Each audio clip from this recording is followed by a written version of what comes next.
እንደ ኮሚሽን እኛ ይሄ ስራ እንዲሳለጥ ይሄ ስራ እንዲሰፋ ይሄ ስራ እንዲጠነክር እነዚህ ሰዎች ከተለያዩ አካላቶች ጋር በማገናኘት ለምሳሌ የመንግስታዊ ያልሆኑ ድርጅቶች አሉ እዚህ ላይ የሚሰሩት እነሱ አካላት ጋር ትሬኒንጎች እንዲወስዱ እናደርጋለን ግንዛቤዎችን እንዲወስዱ እናደርጋለን እንደዚሁም ደግሞ በሰበታ ላይ በያሳ እርባታ ሴንተር አለ ማሳያ ዲሞንስትሬሽን ሴንተር ያለው ትሬኒንግ ሴንተር ያለው ስልጠናዎችን ባለሙያም ጭምር እዚህ ላይ የሚሳተፉ አካላት ጭምር እንዲሳተፉ ተደርጓል ማለት ነው ስለዚህ በዚህ አጋጣሚ ክሎታቸውን እንዲያዳብሩ ይደረጋል ማለት ነው እንዲሁም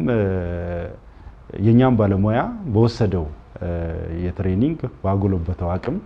ታች ወርዶ ደግሞ እየሰሩ ያሉት አካላቶች እንዴት ነው እየሰሩ ያሉት ምን ጉድለት አለው ምን ጥንካሬ ያለው ምን ማሻሻል አለባቸው የሚባሉትን ነገሮች ደግሞ ባለሙያ ታች ድረስ ሄዶ የድጋፍና ክትትል ስራውን ይሰራል ማለት ነው ይሄው ለቱሪስት መስህብ የሚሆን ቦታም እየሆነ መጥቷልና ከዛ አንፃርስ በአጠቃላይ የከተማ ግብርና ስራችን ምን ያህል ተስፋ ሰጪ ነው የከተማ ግብርና በጣም ደስ የሚል ነው በግብርናው ላይ በጣም ጥሩ ስራ እየተሰራ ነው ያለው ማር አለ እኔው ማርም አለኝ ንብ አለኝ ማር አለኝ እንቁላል አለኝ አሳ አለኝ አትክልት አለኝ ለልጆቼ የታሰበው ነገር ምን ሆነ ማለት ነው ተደራሽ ተደረገ ማለት ነው እኔ አሁን ማሩንም ከቤቴ ነው እንቁላሉ ከቤቴ ነው የሌለኝ ወተት ነው ወተቱ ከተጨመረ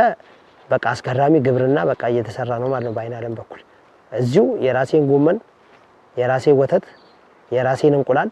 የራሴን አሳ አረኩ ማለት ለልጆቼ ምንድነው ለትውልድ ምንድነው ጤናማ የሆነ ምግብ እየቀረበላቸው ነው ማለት ነው